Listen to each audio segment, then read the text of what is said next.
Lorsque les trios de vent s'entendent, vos louanges, on comprend que celui-ci veut rencontrer son Dieu. Et les portes seront ouvertes pour que tu le rencontres. Mais toi, tu vas auprès de Dieu avec quoi? Tu vas te compter directement. Ah, Dieu n'entre pas comme ça. Devant Dieu, on entre avec des louanges. Soyez les bienvenus sur votre chaîne chrétienne. Faites des disciples TV, c'est Jésus-Christ qui règne. Une chaîne qui vous propose un large panel d'émissions gospel, telles que Jésus-Christ qui règne, Gospel École Adoration, Sur la montagne des disciples, 1 heure avec le Saint-Esprit et l'École des disciples. Faites des disciples TV. Abonnez-vous massivement sur notre chaîne, qui est aussi votre chaîne. Faites des disciples TV. Partagez nos programmes, Témoignages, les enseignements, nos prières. Faites des disciples TV. N'hésitez pas à vous connecter. Une seule adresse, un seul lieu de rencontre. Faites des disciples TV. c'est Jésus-Christ qui règne. Oui, bien aimé dans le Seigneur. Prions notre Dieu. Prions, recommandons ce moment entre les mains de Dieu. Prions. Prions tous au nom de Saint Jésus. Prions. Dieu Tout-Puissant, nous te rendons grâce, te bénissons au nom de Saint Jésus. Dieu digne d'adoration, digne de gloire, le roi des rois. Prends, Seigneur notre Père, la direction et le contrôle ces instants. Bénis chacun de tes enfants au nom de Jésus. Que ce message puisse trouver place dans le cœur de chacun. Ô grand Dieu, bénis notre journée d'aujourd'hui. Que cela soit pour la gloire de ton nom au nom de Jésus-Christ. À toi la gloire, notre Dieu, au nom de Jésus. Nous avons prié, nous merci Seigneur Jésus. Amen.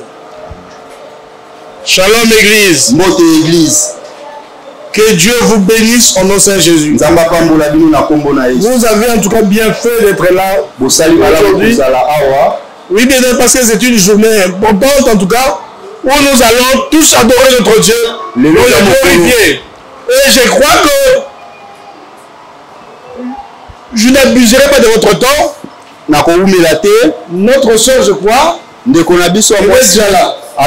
Ma soeur Esther Mboukou, elle est déjà là. Ça veut dire que nous allons tous entrer dans le parvis de l'Éternel.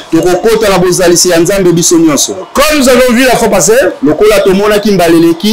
on avait parlé sur le tabernacle. Qu'est-ce que nous étions dit? Nous avions dit, quand vous quittez le parvis, vous entrez dans le lieu saint. Et de lieu saint, il faut aller dans le lieu très saint. Avant d'aller dans le lieu très saint, devant le rideau, il y avait une table, plutôt un hôtel de parfum. On allumait on a du feu pour brûler le parfum. Et ce parfum-là pour nous, pour toi et moi, c'est notre prière. Notre adoration. Notre louange. C'est-à-dire tu ne peux pas aller à Dieu. Donc on entre devant l'Éternel avec des louanges, avec l'adoration, avec vos prières bien-aimées. Et aujourd'hui, avec les louanges d'aujourd'hui, nous allons entrer devant la présence de Dieu. Pour votre information, que notre Dieu est assis dans les louanges. Lisons d'abord Psaume 100, verset 4.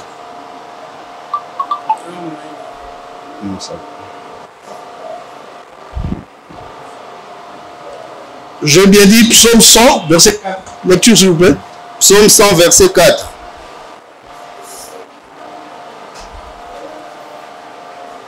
Psaume 100, verset 4. Je lis la parole de Dieu. Entrez dans ses portes avec des louanges, dans ses parvis avec des cantiques. Célébrez-le, bénissez son nom. La Bible dit, entrez dans ses parvis. Vous voulez aller à Dieu. Vous voulez entrer là-bas. Le signal fort sont les louanges. Et l'adoration. Lorsque les trios de vent s'entendent, vos louanges, on comprend que celui-ci veut rencontrer son Dieu. Et les portes seront ouvertes pour que tu le rencontres. Mais toi, tu vas auprès de Dieu avec quoi? Tu vas te rencontrer directement. Dieu n'entre pas comme ça. Devant Dieu, on entre avec des louanges. Avec des louanges et adoration. Psaume 100, verset 4. Un autre verset encore. Psaume 96, 96, verset 2. Psaume 96, verset 2. Je lis la parole de Dieu. Chantez à l'Éternel, bénissez son nom, annoncez les jour en jour son salut. C'est clair, bien aimé, on ne peut pas aller au-devant de l'Éternel comme ça. Même dans notre Père. Qu'est-ce que Jésus nous dit? Vous voulez aller à Dieu. On commence par l'adoration. On commence avec des louanges. On commence à louer Dieu. Notre Père qui est aux cieux. Que ton nom soit sanctifié. On commence avec des louanges. À louer son nom. On commence à l'adorer. Le peuple d'Israël, quand il louait Dieu, quand ils adoraient Dieu, dans leur adoration, ils exprimaient leur respect. Leur respect et leur admiration vers Dieu. L'adoration, en réalité, en quelque sorte, exprimer son respect et son admiration à Dieu. Aujourd'hui, ce n'est pas le temps d'expliquer toutes ces choses-là. On reviendra à ça un peu plus tard. Parce qu'aujourd'hui, nous sommes là pour adorer Dieu. Avec notre sœur Esther Mboukou. Et je crois ce que vous attendez. Et je ne peux pas abuser de votre temps. Je crois que ces versets-là, nous avons compris. Nous sommes venus ici louer Dieu. Nous sommes venus ici adorer. Ah, vous voulez entrer dans le parvis de l'Éternel. Vous voulez entrer comme ça. Comment? Avec la louange, avec l'adoration. Et là-bas, il arrive. Antoine arrive. Avec les louanges adoration. Donc celui-là, il connaît l'Éternel. Il sait qui il est. C'est pas il est loué là-bas. Et les portes vous seront ouvertes, bien aimés. C'est pour deux fois prendre à louer Dieu. Il faut le louer comment? On risque d'aller très loin. Bon, je ne vous ai pas dit là. Mais on loue Dieu avec des acclamations. Quand quelqu'un qui a fait une bonne œuvre, c'est comme à l'école. À l'école, quand tu as fait une bonne œuvre, quand tu as satisfait, on acclame. Et on va à Dieu avec des acclamations. En battant les mains. Avec des cris de joie. Mais pas timidement comme ça. Il y a des gens qui sont timides. C'est l'église. On est dans son pour l'éternel. Lui n'est pas là. Il dort. Non, bien-aimé. Avec des acclamations, prochainement on va revenir à ça. Que Dieu vous bénisse son Saint Jésus. Je crois le temps d'arriver pour adorer Dieu ensemble. Vous l'attendez, n'est-ce pas? Moi je l'attends. Vous hier la soeur était Angélie.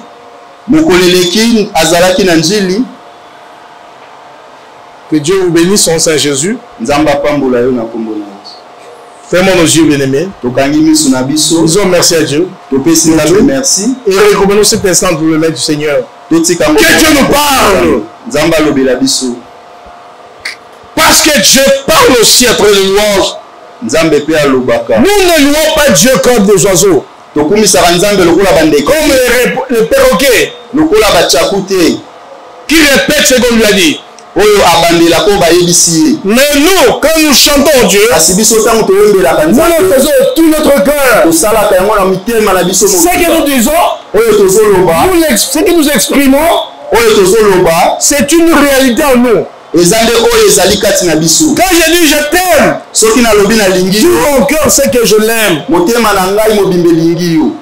Comprends bien, mais que Dieu bénisse son Saint Jésus. Gloire à toi, notre Père, notre Dieu. Nous te rendons grâce pour son Saint Jésus.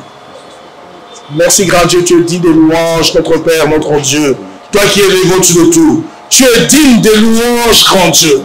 Et nous sommes là aujourd'hui pour te louer, pour t'adorer, grand Dieu. Ainsi, Seigneur, te recommandons cet instant.